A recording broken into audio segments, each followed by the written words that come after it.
Sekarang kita masuk ke materi tentang kebutuhan air irigasi, ya.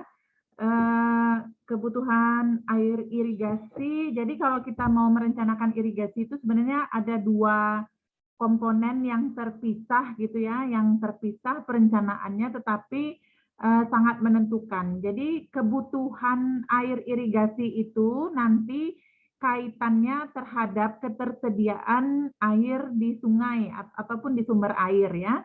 Ingat definisi irigasi, mengambil air dari sumbernya, kemudian mengalirkan gitu ya mengambilnya melalui pintu intake, kemudian mengalirkannya gitu ya, kemudian sampai ke membagi ke petak-petak sawah. Jadi kebutuhan air irigasi itu harus kita ketahui dulu supaya air yang diambil dari sumbernya itu juga terukur gitu. Jadi kalau kebutuhan air irigasi ini mulai dari penyiapan lahan gitu ya, kemudian pembibitan, penyemaian benih, misalnya kalau padi gitu ya, sampai proses tumbuh, kemudian dia berbunga, kemudian dia berbuah, kemudian nanti panen gitu ya. Nah, durasi atau waktunya itu lebih kurang 3 sampai 4 bulan gitu. Nah, itu kebutuhan namanya. Jadi sama dengan seperti kita ya, manusia, kita juga punya kebutuhan air. Jadi kalau misalnya nih kita berolahraga contohnya. Jadi berolahraga kemudian terjadi penguapan gitu ya ataupun kehilangan air, kita berkeringat sehingga berdasarkan kehilangan air itulah kemudian setelah kita selesai olahraga kita biasanya minum gitu ya.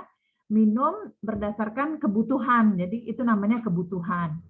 Nah, sedangkan ketersediaan itu adalah misalnya kita butuhnya satu hari itu minum 2 liter per hari gitu ya, satu hari. Jadi ketersediaannya tentulah minimal 2 liter gitu ya, supaya kebutuhan tercukupi atau lebih dari 2 liter. Nah, gitu juga dengan area pertanian. Jadi kita menentukan dulu kebutuhan air sehingga nanti dicek apakah air yang di sumber air atau sungai itu tersedia dalam sejumlah kebutuhan mulai dari penyemaian sampai dengan panen ataukah mungkin sumber airnya tidak mencukupi gitu.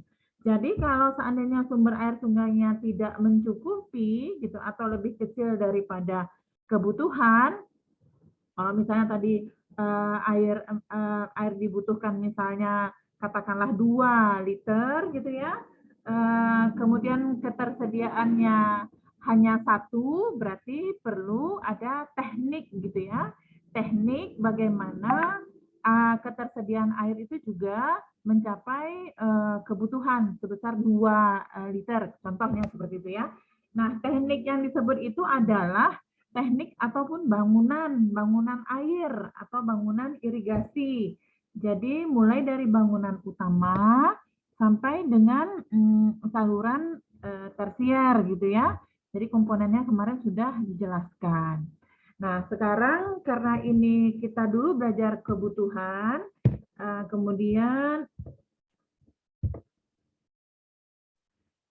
kemudian dalam peraturan juga diatur gitu ya batas kebutuhan gitu ya. Jadi supaya hasil produksi pertanian itu optimal, maka sesuai dengan kebutuhan ataupun waktu dengan jumlah yang diperlukan tanaman lah kita menyuplainya gitu ataupun menyediakannya gitu ya.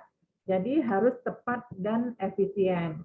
Jadi berapa besarnya kebutuhan air irigasi itu ditentukan oleh satu jenis tanamannya, kemudian yang kedua cara memberikan airnya, kemudian juga dengan tergantung dari jenis tanah ya, karena jenis tanah itu kan beda-beda ya. Kemudian juga ada tergantung dari cara pengelolaan ataupun pemeliharaan saluran dan bangunan, kemudian waktu pengolahan tanah serta iklim dan keadaan cuaca gitu ya. Nah, ini adalah faktor yang menentukan besarnya gitu. Jadi sama dengan jenis tanaman misalnya padi dengan katakanlah kelapa ataupun sawit ataupun karet gitu ya, atau mungkin pohon lain, jagung, itu kebutuhannya berbeda, ya, tergantung dari jenis tanamannya. Jadi kemarin itu kalau nggak salah, Ibu ada kirimkan foto tentang konsep water balance, ya.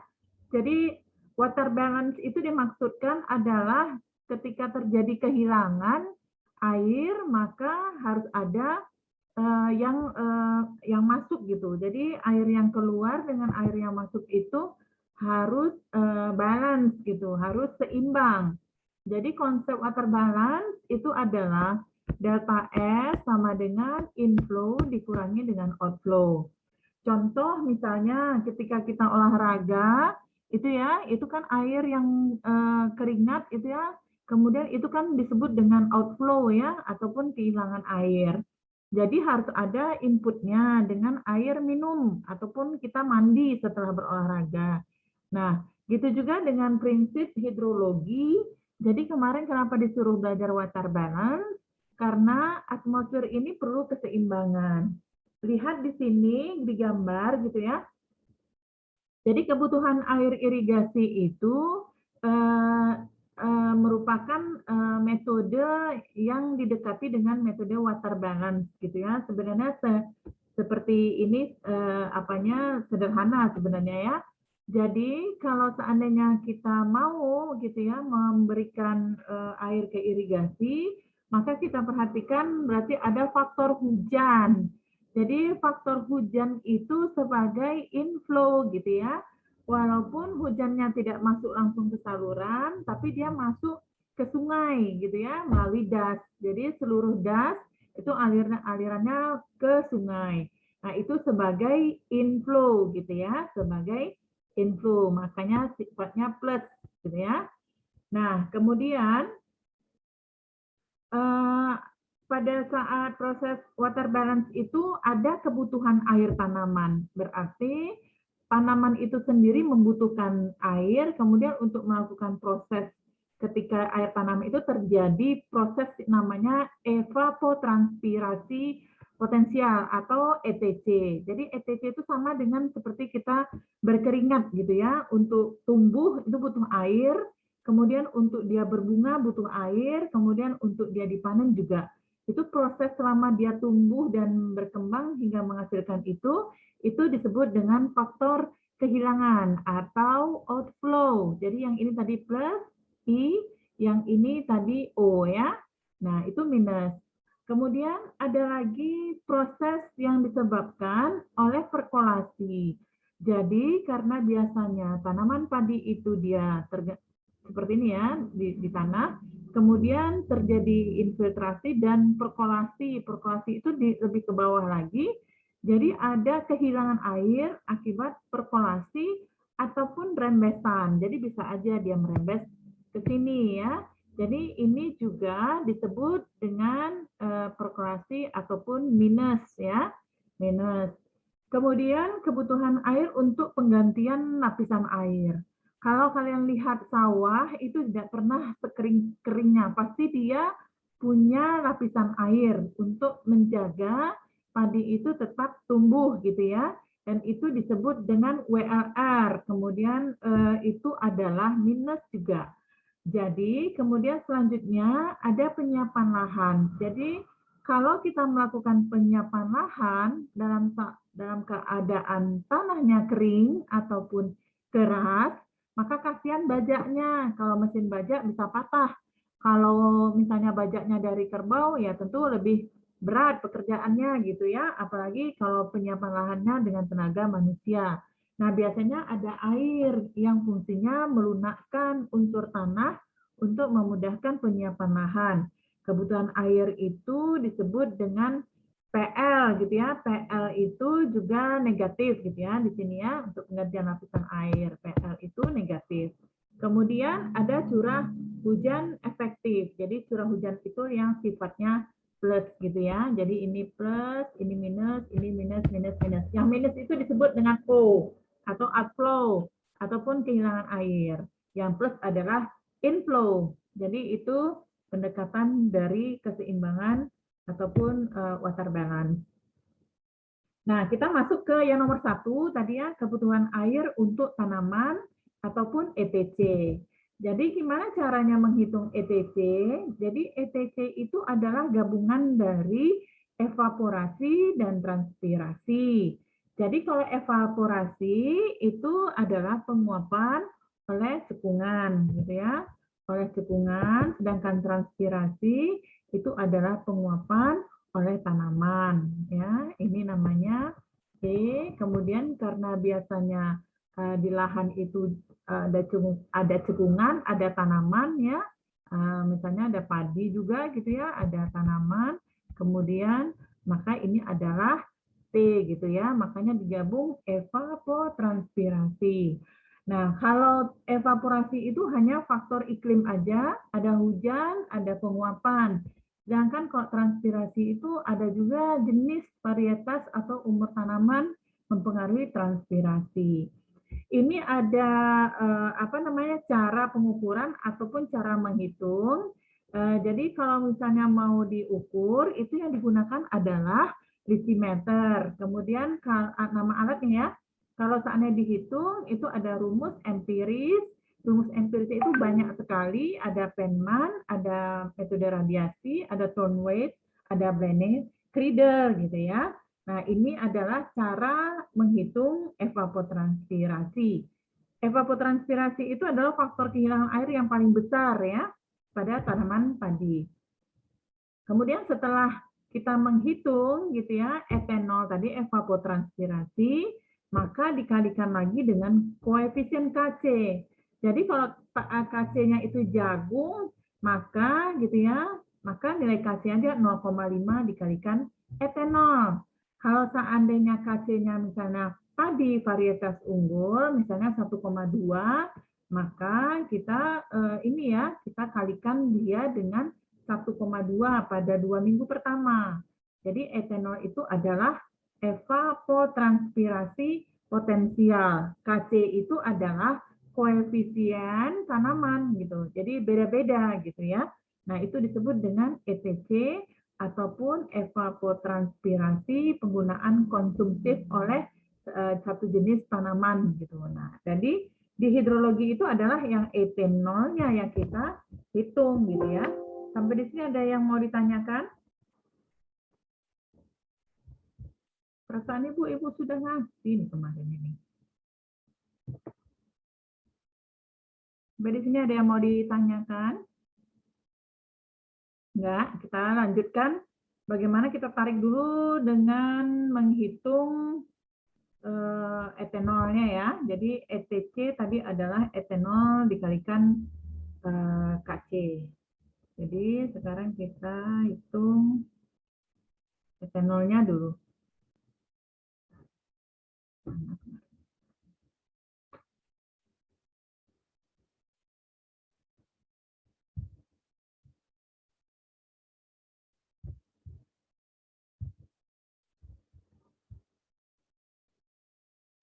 Aku nggak masuk nomornya.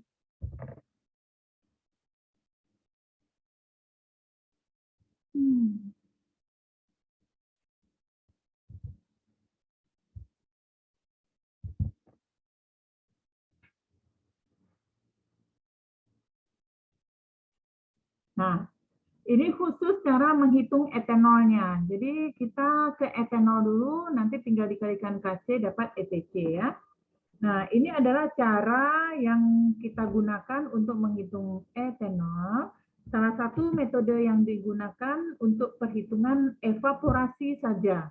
Evaporasi saja ini adalah rumus yang digunakan untuk menghitung evaporasi aja kalau seandainya dipisahkan. Jadi ada penguapan, kemudian ada tergantung dari suhu ya, temperatur, kelembaban, kecepatan angin, dan tekanan atmosfer.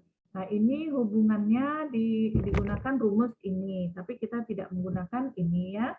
Kemudian ada lagi persamaan yang kedua untuk menghitung, itu gunakan persamaan ini, tapi sekali lagi ini evaporasi kita tidak gunakan ya.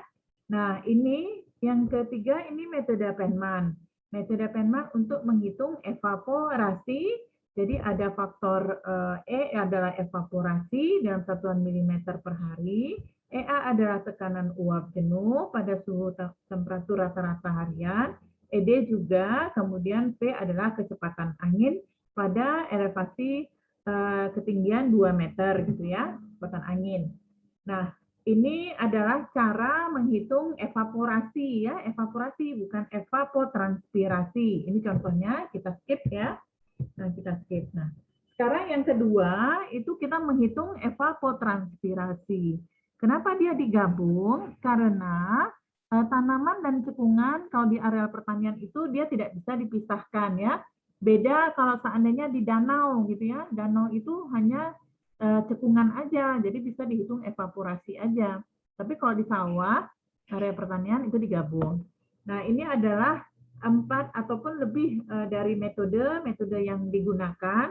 Nanti kita ambil salah satu metode yang akan kita gunakan untuk selanjutnya dikerjakan dalam tugas besar ya.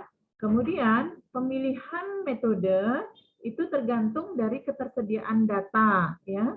Jadi kalau misalnya nanti datanya yang ada cuma data temperatur atau suhu, maka kita tidak bisa gunakan yang lain, kita gunakan yang tone weight.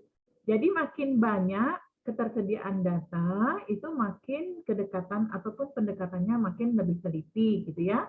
Nah, di sini yang menggunakan banyak data itu Penman. Nah, kita akan menggunakan rumus Penman ini untuk menghitung evapotranspirasi ya. Kita skip ya, tone weight kita tidak gunakan. Kita skip dulu, kemudian ini ada contohnya, kalau digunakan nanti silakan, sudah ada contohnya. Kemudian Blaine Creedle juga kita tidak gunakan di sini, ini ada teorinya dan ada contohnya juga, cara mengerjakan. Kemudian ini adalah metode Penman. Metode Penman ini banyak sekali data yang diinputkan, jadi ada suhu udara, ada kelembaban, jadi kita kan negara kita ini juga kelembabannya tinggi gitu ya. Bisa dilihat dengan cara kita berkeringat dengan banyak gitu ya. Tapi kalau kita berada di negara subtropis ataupun daerah yang lebih ke utara, itu kita tidak pernah berkeringat. Karena apa? Kelembabannya rendah gitu ya. Kelembabannya rendah sehingga jarang kita berkeringat. Tapi kok di sini kelembabannya tinggi, makanya kita juga rasakan badan kita suka berkeringat. Bahkan rumah-rumah juga kita lihat ya, banyak yang berjamur karena kelembaban udara kita tinggi. Kemudian ada kecepatan angin. Jadi faktor kecepatan angin itu juga mempengaruhi terjadinya penguapan gitu ya. Jadi contoh kita ke Mekah gitu misalnya ya. Kalau ke Mekah itu kita disuruh menggunakan pelembab ataupun lip gloss. Itu karena apa? Karena sering terjadinya penguapan tinggi gitu ya, jadi sering kering, dehidrasi, sehingga kita harus banyak minum, kemudian menggunakan pelembab di kulit ataupun lip gloss di bibir kita gitu kan. Kemudian lama penyinaran matahari juga itu berpengaruh gitu ya, karena penguapan itu juga karena panas gitu ya, karena sinar matahari. Kemudian ada letak geografis. Ada letak geografis. Ini dia rumus Penman untuk menghitung evapotranspirasi potensial. Jadi rumus ini kalau dilihat itu panjang sekali ya. C itu dikalikan, ini adalah sebuah konstanta atau koefisien, dikalikan W gitu ya. W itu adalah efek radiasi, dikalikan Rn, kemudian ditambah 1 kurang W, dan seterusnya. Dan ini panjang sekali rumusnya, sehingga ini membutuhkan parameter yang banyak juga gitu. Dan bagaimana cara menyelesaikannya? Di slide ini tuh ada 3 cara ya untuk menyelesaikan ataupun perhitungan evapotranspirasi. Silahkan nanti dipilih mana yang lebih mudah gitu ya masing-masingnya. Kemudian yang pertama gitu ya, kita menggunakan dengan cara manual. Kita boleh menggunakan perhitungan manual seperti ini. Jadi ini adalah tahapan gitu ya, tahapan yang kita gunakan untuk menyelesaikan secara manual gitu ya. Jadi contohnya nanti kita melihat ini ya, ini bertahap sebentar. Ini adalah perhitungan ED ya. Jadi kalau ED itu sendiri tekanan uap sebenarnya di udara. itu dia menghitungnya juga dengan rumus sendiri gitu ya, rumus EA dikalikan RH rata-rata per 100. RH, jadi ED itu masih dalam komponen yang ini, ya. Jadi sementara hubungannya kemudian ke tadi yang selanjutnya, misalnya FU. FU itu adalah faktor kecepatan angin rata-rata di atas ketinggian 2 meter. FU itu rumusnya juga ada, jadi 0,27 kali 1 tambah kecepatan angin, ya ini per 100 gitu ya. Itu adalah bagian dari yang ini gitu, persamaan Penman gitu ya. Kalau kita mau menggunakannya satu-satu itu ya untuk mempelajari satu-satu, kita dibantu oleh tabel gitu ya. Jadi kita juga dibantu oleh tabel. Jadi ini contohnya ya, contoh. Kalau kita punya nilai temperatur katakanlah 25 di sini ya berarti, maka nilai EA kita itu adalah 31,7 gitu. Jadi kita dibantu oleh tabel gitu ya, contohnya seperti itu. Kemudian biasanya ibu kan kalau offline ini ngajarinnya pakai buku gitu, jadi lebih enak nunjukinnya pakai buku dengan slide gitu ya. Nah, contoh ini ada tabel 8, itu adalah faktor 1 kurang W ya. Jadi W itu adalah hubungan 1 kurang W itu adalah hubungan antara temperatur dengan elevasi. Jadi kalau kita berada pada elevasi 500, kemudian temperatur kita 24 gitu ya, maka nilainya itu yang W itu adalah yang ini. Jadi 1 dikurangi 0,26 gitu ya, berarti 74. Itu adalah faktor 1 kurang W yang tadi. Dan begitu seterusnya. Jadi di Penman ini banyak sekali tabel gitu yang kita gunakan. Nah, faktor radiasi itu juga penyinaran matahari juga menggunakan tabel gitu. Jadi ada pantulan matahari, kemudian itu juga digunakan tabel untuk menghitungnya gitu. Nah, faktor perbedaan radiasi itu, nah ini rumusnya, ini juga ada di dalam persamaan Penman yang panjang tadi gitu. Ini ada langkah-langkah untuk menghitung Rn. Jadi tabel-tabel ini semua berasal dari FAO gitu ya, dari FAO dan tidaklah terlalu sulit. Contoh gitu ya, kita mau menggunakan kita berada pada lintang utara. Contoh ya, kita berada pada lintang utara, katakanlah misalnya di 10 nih ya, 10 lintang utara. Kemudian di sini kita lihat yang bagian utara gitu ya, pada bulan katakanlah pada bulan Juli gitu ya, pada bulan Juli, maka nilai yang kita peroleh gitu ya, RA-nya itu adalah 15,3. Yang sebelah kanan ini kalau kita berada pada lintang selatan. Jadi makanya setiap daerah itu beda-beda gitu, evapotranspirasinya beda-beda ya. Karena ada faktor lintang utara, lintang selatan, bujur timur, dan bujur barat. Termasuk elevasi gitu. Dan seterusnya gitu ya. Dan ini tidaklah Ibu detailkan karena ini semuanya juga bertahap ya. Silakan nanti dipelajari gitu ya, dipelajari caranya. Kalau ada yang tidak mengerti, silahkan dicoba dan ditanyakan gitu ya. Semuanya jelas di sini. Jadi RH maksimum itu adalah kelembaban udara ya, kelembaban udara. Jadi dalam apa namanya yang dimintanya adalah maksimum. Contoh ini kalau kita misalnya ada data dari BMKG itu ada temperatur maksimum, kemudian ada temperatur minimum dalam 1 bulan ya. Jadi misalnya bulannya adalah bulan Juli, tanggal 1 sampai tanggal 31, maka temperatur maksimum tercatat 35 derajat Celcius, temperatur tercatat minimum 22 sepanjang 1 bulan.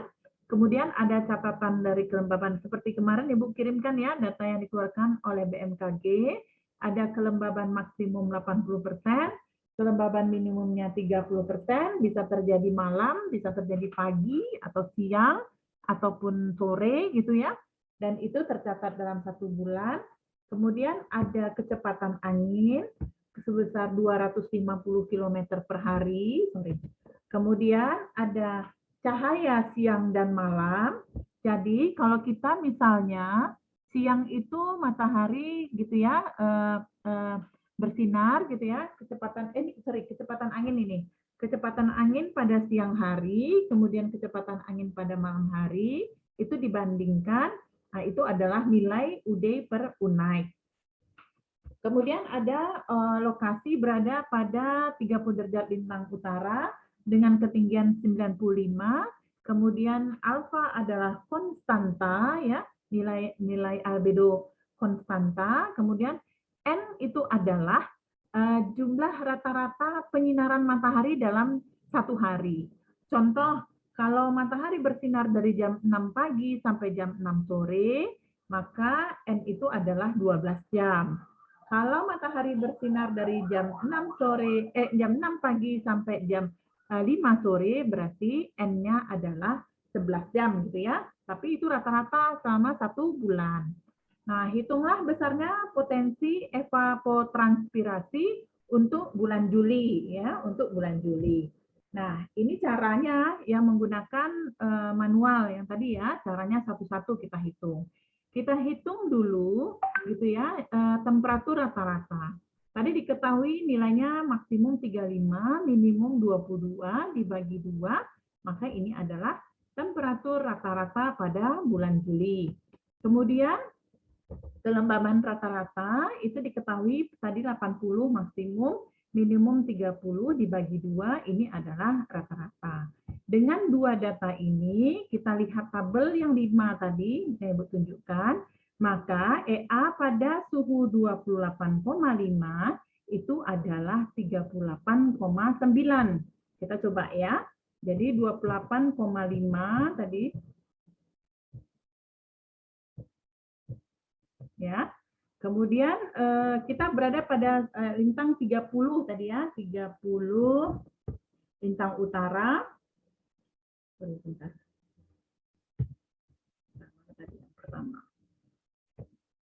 Nah ini ya, EA dulu. Jadi kita temperaturnya tadi kalau nggak salah 28,5 ya. Nah, kita cari di sini 28,5. Kalau berada di antara 28 dan 29, berarti diinterpolasi. Jadi nilainya berada antara 37,8 dengan 40,1. Itu baru EA gitu ya, itu contohnya. Kemudian ya 38,9 milibar. Kemudian ED itu adalah EA dikalikan RH rata-rata per 100. Jadi nilai 38,9 dikalikan 55 per 100 sama dengan 21,4 milibar. Setelah itu baru kita dapat EA dikurangin ED, bagian dari rumus Feynman, maka dapatlah selisihnya 17,5. Kemudian masuk ke perhitungan U. Ya, perhitungan U itu juga sama seperti itu tadi tabelnya. Kemudian kita lihat di tabel 8 gitu, isinya ada contohnya tabel 10, tabel 11, dan seterusnya gitu ya. Ini detail sekali. Kemudian prosesnya terus seperti ini ya, kalian ikutin nanti, dan ini juga sampai tabelnya itu 16. Jadi ada 16 tabel. Nah, setelah semuanya itu nilai-nilainya diperoleh, baru kita masukkan ke evapotranspirasi tadi. Evapotranspirasi potensial, ini rumusnya, maka nilai-nilai yang diperoleh tadi kita inputkan kemari. Jadi W-nya tadi dapat 0,77, Rn-nya 6,6, dan ini seterusnya, sehingga diperolehlah pada bulan Juli itu, maka penguapan ataupun evapotranspirasi potensialnya adalah 8,8 mm per hari, gitu ya. 88 mm per hari pada bulan Juli gitu ya, pada bulan Juli. Nah, kita juga bisa tergantung kebutuhan menghitungnya harian. Jadi boleh misalnya tanggal 1 bulan 1 2001, tanggal 2 bulan 1 2001 gitu ya, boleh setiap hari juga enggak ada masalah, atau mungkin tiap bulan juga boleh, atau tiap 2 mingguan juga boleh, tergantung dari kebutuhan gitu ya. Nah, yang kita hitung secara manual tadi itu digambarkan dalam satu diagram ini gitu. Nah, untuk membantu memudahkan, silakan juga memandunya dengan diagram ini. Jadi di diagram ini itu kita memasukkan datanya, paling atas itu adalah rumusnya ya, rumusnya. Kemudian ini bagian kiri adalah data. Kemudian negaranya kita catat, misalnya di sini Egypt ya, di Kairo ya. Misalnya periodenya Juli tadi ya. Kemudian latitude-nya tadi 30 north atau lintang utara. Longitude-nya itu 30 lintang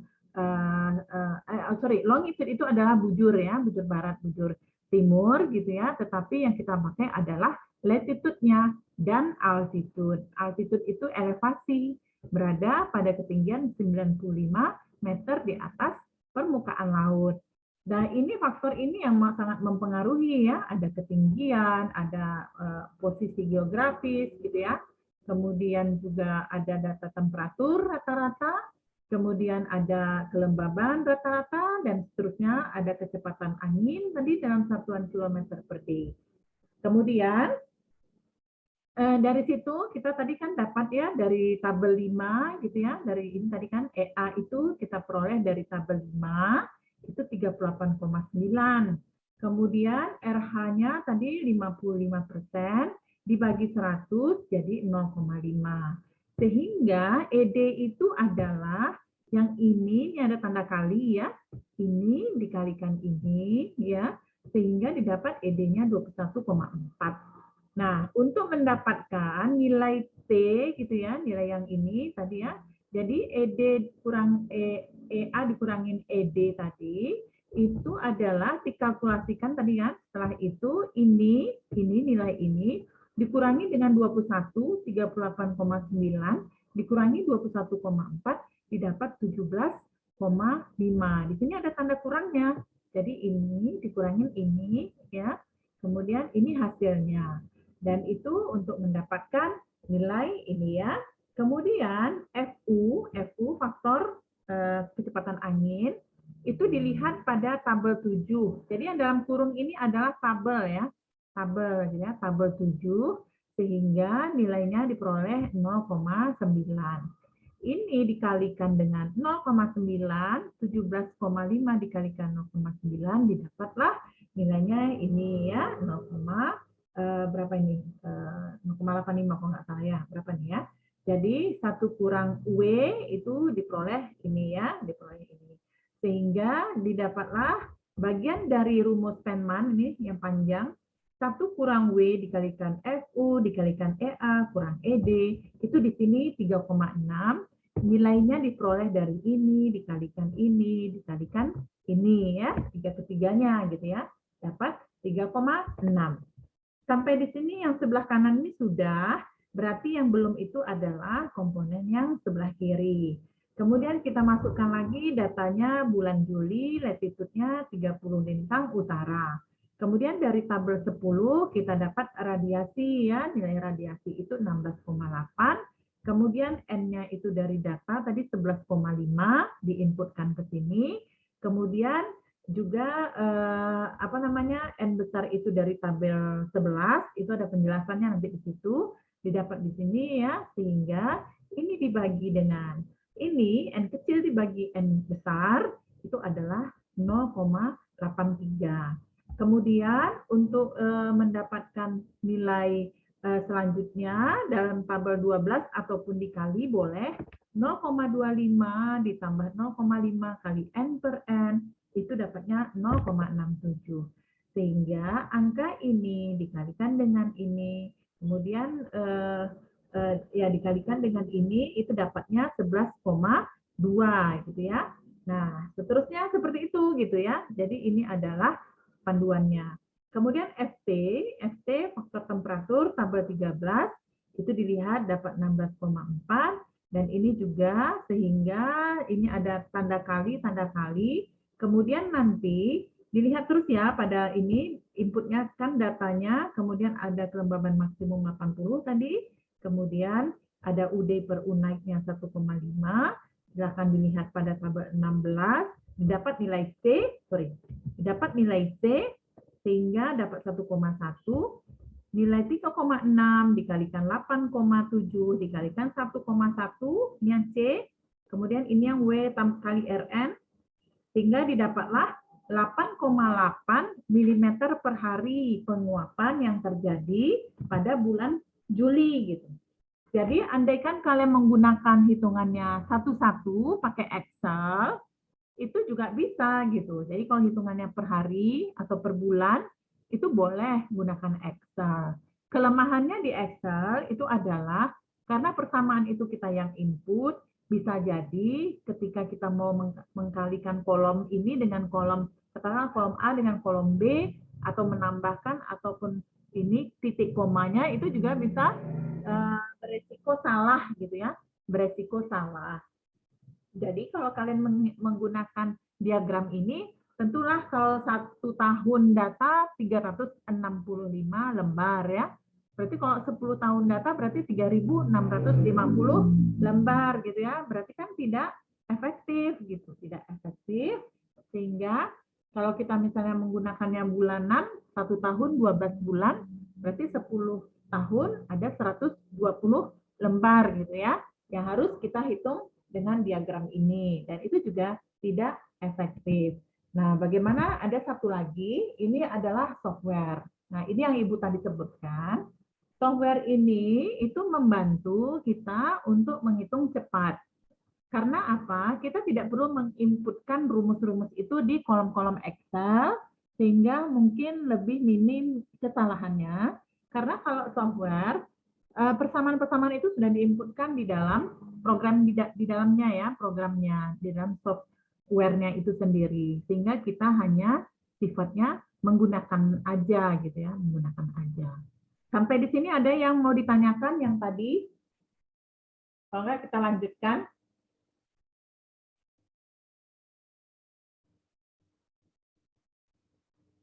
Ya, kalau tidak ada, kita lanjutkan.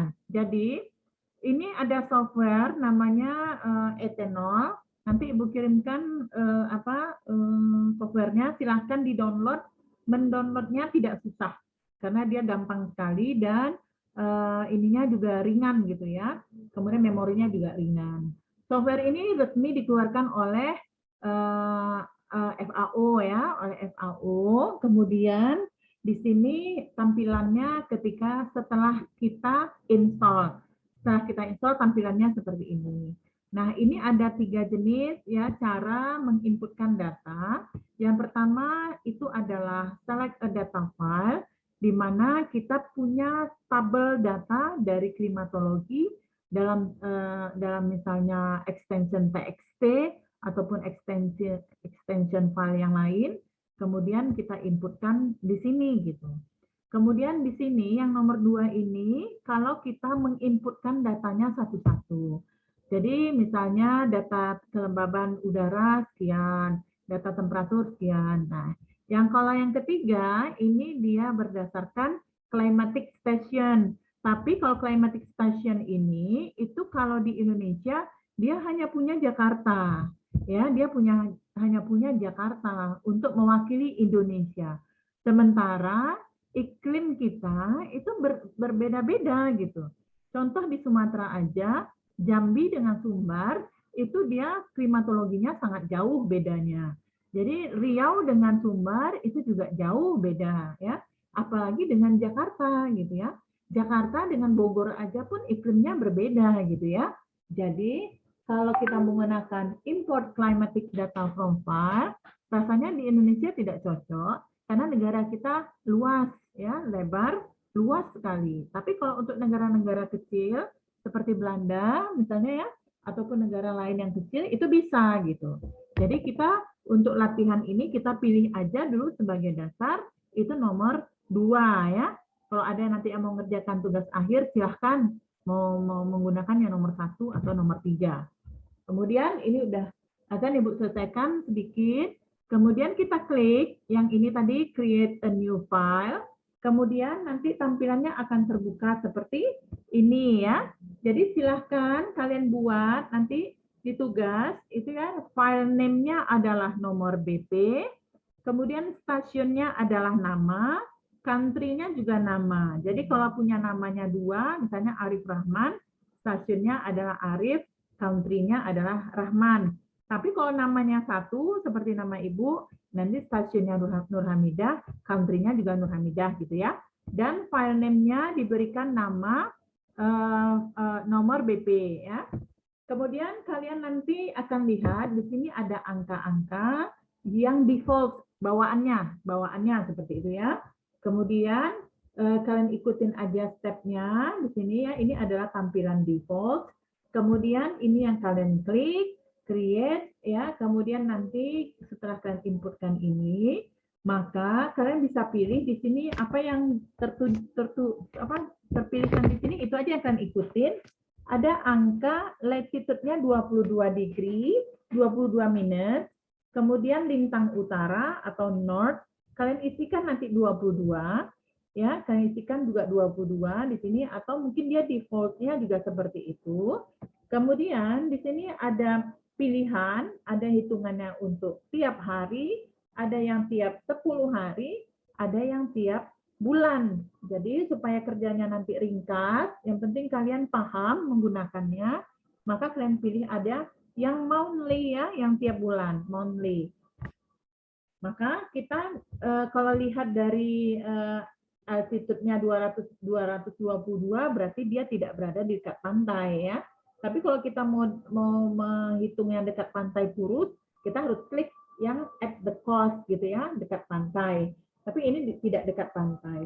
Kemudian di sini ada tadinya 3 pilihan ya, day, month, dan year ya. Di sini ada 3 pilihan. Tapi kita memilihnya tadi cuma tunggal aja. Jadi kita pilih aja cuma 1 tahun, sehingga ini diklik yang atas ini, dan muncullah nanti tanggal bulan awalnya Januari, akhir bulannya adalah Desember. Kemudian diklik create gitu ya, diklik create. Nah, ini nanti tampilannya seperti ini. Di sini akan muncul nanti nomor BP, kemudian nama kalian, filenya nomor BP, sini nama ya. Jadi nama dengan file nomor BP. Di bagian input, ini ya bagian input, defaultnya nanti akan seperti ini, kosong semua.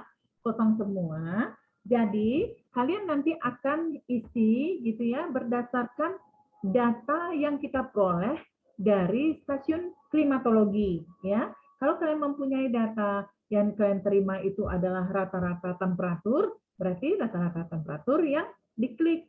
Tapi kalau kalian menerima datanya nanti minimum dan maksimum temperatur tiap hari atau tiap bulan, ini yang diklik gitu ya. Jadi tergantung data, jadi tergantung data yang kita klik. Tapi kalau seandainya tidak ada data, jangan kita klik gitu ya. Jangan kita klik. Nah, kemudian ini yang kita klik adalah minimum dan maksimum temperatur. Jadi ada data temperatur maksimum, ada temperatur minimum tadi kan. Kemudian kita klik lagi rata-rata ya, rata-rata kelembaban relatif. Kemudian kita klik juga kecepatan angin rata-rata. Di sini pilihannya ada meter per detik, ada kilometer per hari, ada kilometer per jam gitu ya, macam-macam di sini pilihannya. Dan itu kita bisa pilih tergantung dari data yang kita punya gitu, dari BMKG gitu ya. Dan itu di bawah data meteorologi, data dan etenol. Nah, kemudian di sini sudah terinputkan, maka pilih saja dalam satuan meter per second di tugas ini ya. Meter per detik di tugas ini dipilih aja meter per detik gitu ya. Dengan yang datanya ini tadi, ini kemudian satu lagi adalah sunshine ya, penyinaran matahari dan radiasi matahari. Itu yang N kecil tadi, itu diklik yang di sini karena kita punya datanya. Udah, itu nanti kalian klik create, akan muncul tabel seperti ini, dan ini adalah data-data yang kita peroleh dan kita inputkan. Misalnya temperatur maksimum 32, kemudian temperatur minimum 22, nanti dia ngitung sendiri temperatur rata-ratanya. Kemudian di sini tadi kelembaban rata-rata, kemudian ini kecepatan angin dalam satuan meter per detik. Jadi kalau kalian pilih nanti satuannya kilometer per day atau kilometer per hari, dia akan muncul di sini km per day gitu. Jadi dia kalau sini kalian klik nanti Fahrenheit, dia akan muncul Fahrenheit. Jadi di situ juga harus kalian pilih ya, Celsius, Celsius, persen, meter per detik. Kemudian N adalah jam per hari ya, hour per day. Nah, itu nanti diisi. Nilai etanol ini itu otomatis ya muncul di sini. Otomatis muncul di sini. Nah, angka-angkanya itu kalian ikutin aja angka ini. Jadi ini kalian inputkan ya Januari, Februari, Maret, April supaya lebih terkontrol. Nanti kalian mengerjakannya sampai Desember. Jadi kalian inputkan angka-angka ini sehingga ketika setelah selesai sampai Desember, maka kalian berhenti menginputkan, kemudian nanti diklik plot data. Diklik plot data ya. Kemudian jangan lupa di-save dulu. Di-save dulu karena yang diinputkan ini kalau tidak di-save nanti hilang. Jadi harus input ulang. Jadi save data dengan nama file nomor BP, kemudian ini nama ya. Setelah di-save, kemudian nanti klik plot data, maka ini adalah grafik yang ditampilkan dari hasil perhitungan kita tadi Januari sampai Desember. Apa fungsinya? Kalau kita misalnya mau, contoh ini ya, kita kan mau menghitung kebutuhan air, ya, menghitung kebutuhan air berdasarkan ketersediaan. Artinya, kalau kita butuhnya, katakanlah misalnya 4,2 di sini, yang paling tinggi 4,2, yang paling rendah itu sekitar 3,2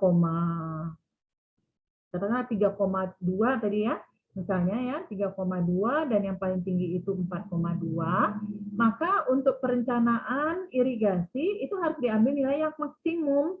Karena apa? Ketika kita misalnya mengatakan membutuhkan 4,2, walaupun nanti ternyata dipakainya adalah 3,2, artinya masih tercukupi.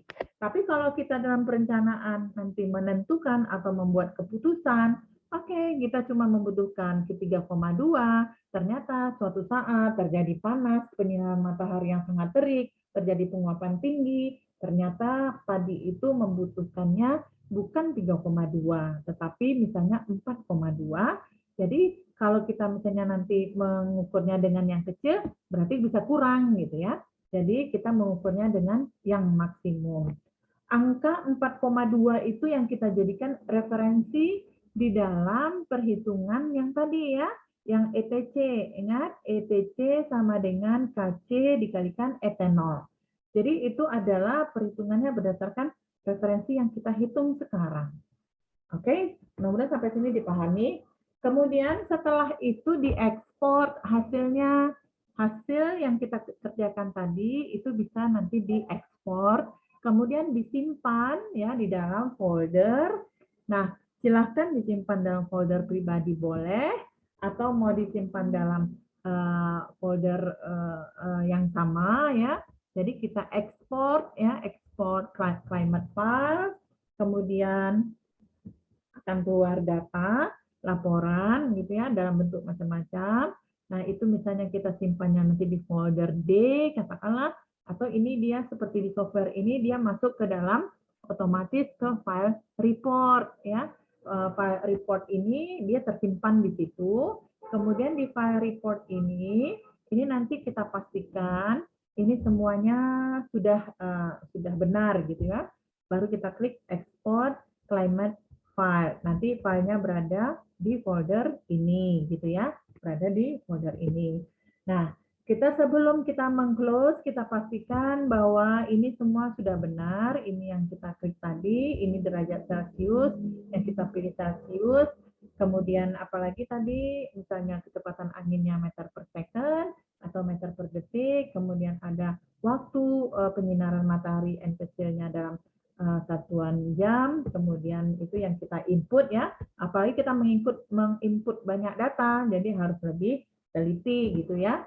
Nah, kemudian kita juga cek lagi, sekali lagi di mana file kita simpan, jangan sampai kita menyimpan di file yang kita tidak bisa lacak gitu ya. Nah, setelah itu sudah di-save report, ya, di-save report, kemudian selesai. Sampai di sini ada pertanyaan?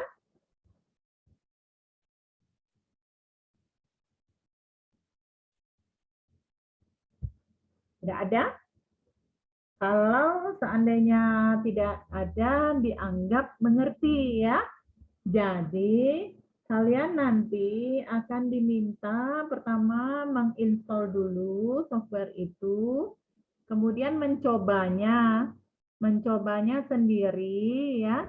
Nanti kalian bikin caranya itu cara tadi sudah ya. Nanti kalian akan Ibu coba, siapa nanti akan Ibu tunjuk untuk mempraktekkannya, sehingga paling tidak kalian sudah memahami caranya. Jadi ada yang sudah mengerti di kelas ini. Kalau nggak ada yang mau ditanyakan. Oke? Cukup? Aditya Abdi cukup? Julistiana Kamal?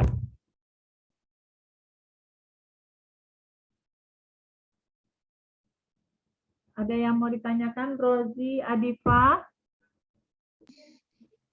Belum ada, Bu. Rasanya ngerti? Ngerti, Bu. Oke. Ya, kalau ngerti ya dikerjakan ya. Nanti ini masih tahap 1 kehilangan airnya etanol. Kemudian nanti kita lanjutkan lagi untuk menghitung kebutuhan air tanaman yang lain. Kalau tidak ada cukup ya untuk hari ini. Nanti videonya Ibu share, kemudian PPT Ibu share, kemudian rekaman tadi di share, kemudian semuanya Ibu share nanti. Oke ya, kalau tidak ada lagi kita tutup.